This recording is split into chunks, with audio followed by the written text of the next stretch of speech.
vídeo de hoje vou falar de um assunto um pouco mais delicado, então eu vou pedir muita atenção de vocês para escutar um pouquinho sobre esse assunto.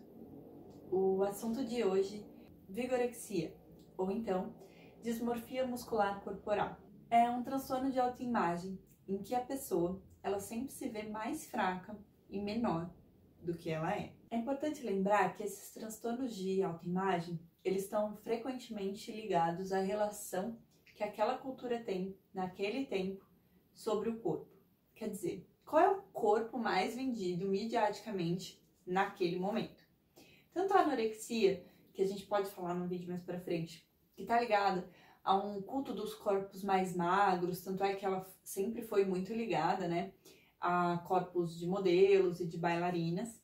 A vigorexia, que é a dismorfia muscular, né? Ela também tá ligada a esse mundo um pouco mais fitness e que vem mudando nesses últimos anos. É muito comum que esse grupo de pessoas passe muito, mas muito tempo treinando. Normalmente, treinamento, sim, de força. Apesar de muita gente falar de vigorexia como se fosse um sinônimo de dependência ao exercício, isso não é verdade. Dependência ao exercício é um tipo de coisa e a vigorexia é outra coisa. A pessoa pode ter dependência ao exercício e ter essa alteração de autoimagem, pode ter a alteração de autoimagem e não ter dependência ao exercício, mas ao mesmo tempo são duas entidades separadas, cada uma significa uma coisa. Então eu vou falar mais pra frente sobre a dependência ao exercício propriamente dita.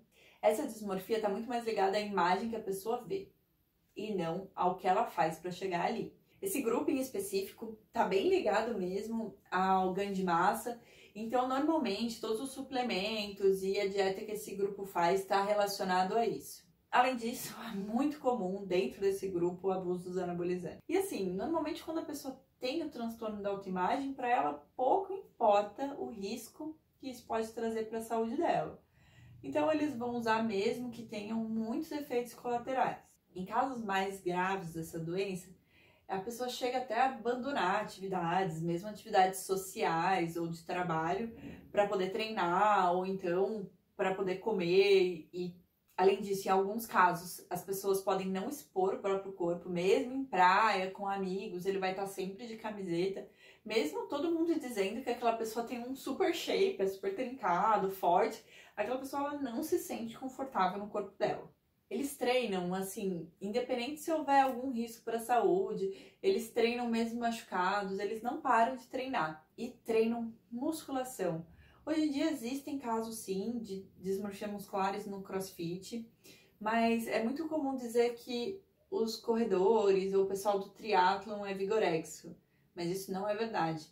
Essas pessoas que correm, que fazem triatlon, elas têm um tipo corporal bem específico, que é um tipo um pouco mais magro, e isso não agrada as pessoas que têm esse transtorno específico da dismorfia corporal. Ela pode ser segmentada, tá? A pessoa ela pode se enxergar completamente fraca, quer dizer, o corpo todo.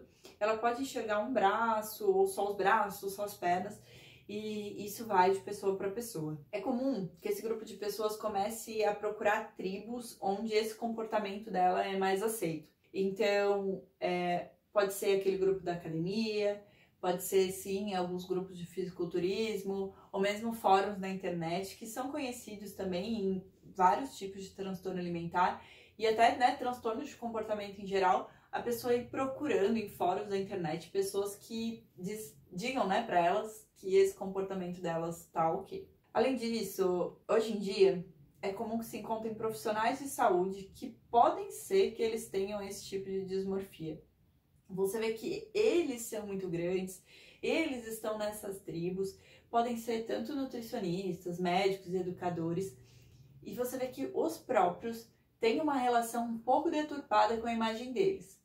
E ao fazer isso, eles acabam espelhando no seu nicho de pacientes esse mesmo transtorno que eles têm, se retroalimentando. Isso é muito delicado, isso é um assunto super delicado, é difícil saber até onde vem, né, esse transtorno de autoimagem. E a pessoa, quando encontra um profissional de saúde que valida o que ela está pensando, bom, é bem difícil de conseguir convencê-la depois de que isso está fazendo mal para a saúde dela. E aí, até onde isso é ser saudável? Afinal de contas, né? Ter um shape bom, só isso, né? Fazer exercício, não tem nada de não saudável nisso. Há um ponto em que isso começa a te atrapalhar. Pode ser socialmente, pode ser de trabalho, pode ser de saúde. E assim, pode ser só pelo fato de você ser obcecado por aquilo. E isso pode chamar a atenção para uma coisa que a gente chama de objetificação corporal. O ponto em que a pessoa começa a tratar o corpo dela como se não fosse algo pertencente a ela mesma. Isso é um assunto bem complexo, mas a gente vê claramente nas pessoas que vão, né, de uma imagem transtornada até um ponto em que elas de fato viram o transtorno propriamente dito. Como eu disse, por ser um transtorno muito relacionado cultural, ele é mais comum em homens, principalmente homens jovens. Porém, com o aumento desse culto ao corpo feminino um pouco mais musculoso, a gente tem visto também mulheres migrando para esse grupo, né? Aqui no Brasil, a gente lembra bastante, né, das paniquetes, em que elas vêm ficando cada vez mais fortes, e muitas famosas ex-BBBs que vão ficando cada vez mais fortes. Não estou dizendo que nenhuma delas é vigorexa, que elas têm dismorfia corporal, porque eu não as conheço, então não posso afirmar nada disso. Mas estou falando sobre a mídia, né, e como as pessoas vendem o corpo, até que é uma discussão bem alta aí no Instagram sobre o quanto o Instagram pode estar influenciando a vida das pessoas. Mas é comum que essas pessoas tenham sofrido em algum momento da vida bullying ou então assédio sexual.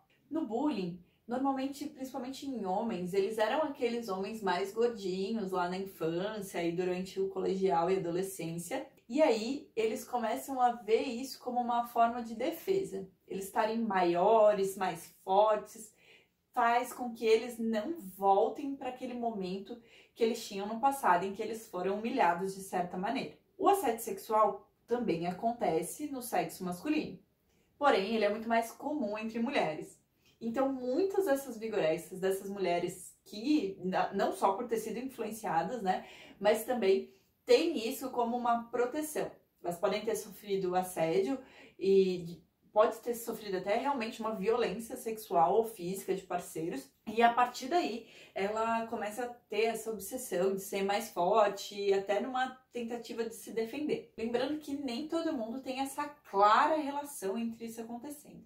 Isso, na verdade, é um estudo feito por psicólogos e psiquiatras que vem mostrando essa correlação durante os anos de estudo com as pessoas com essa alteração de imagem. A dependência ao exercício propriamente dito é um assunto que eu vou falar em outro vídeo. Claro que todos os transtornos alimentares de autoimagem, eles flertam ali com a dependência ao exercício e um relacionamento com o exercício um pouco problemático e com a alimentação também, mas a gente tem que ver qual é o primário, né? O que vem primeiro, qual é a dependência mais importante, o que a gente tem que dar mais atenção para saber realmente resolver, né? A gente não pode ficar tratando a consequência sem entender a causa. Acho que eu quero finalizar esse vídeo dizendo que não estigmatizem essas pessoas. Isso é um super tabu e é muito difícil, principalmente para as pessoas leigas, dividirem, né? Ali essa pessoa tem o transtorno, aquela não tem, até mesmo para psicólogos e psiquiatras, às vezes é difícil de saber, mas a gente vai tentando administrar quando isso começa a trazer prejuízos para a saúde da pessoa. Às vezes a pessoa não está tão ciente dos prejuízos que está trazendo para ela, mas assim, às vezes familiares, os namorados começam a prestar atenção, que a pessoa já não está feliz e começa a virar uma obsessão e aquilo. Então, quando você for abordar um assunto desse com uma pessoa, veja se ela está na posição de escutar naquele momento, né? Acolha, uma coisinha que você sabe que a pessoa não vai se ofender, e se ofender pede desculpa e vê um outro momento que ela pode escutar. Porque você tem que ser muito delicado, não são assuntos fáceis de tratar, porque são muito estigmatizados na sociedade, tabu. Então, tome cuidado. Se quiser mandar esse vídeo para alguém que você acha que está na posição de ouvir nesse momento, fique à vontade. Porém, não force ninguém a ter um diagnóstico, porque pode ser que isso afaste ele ainda mais daquilo que pode ajudá-lo. Se inscreve no canal, deixa um like, se tiver dúvidas vai para os comentários, e é isso aí.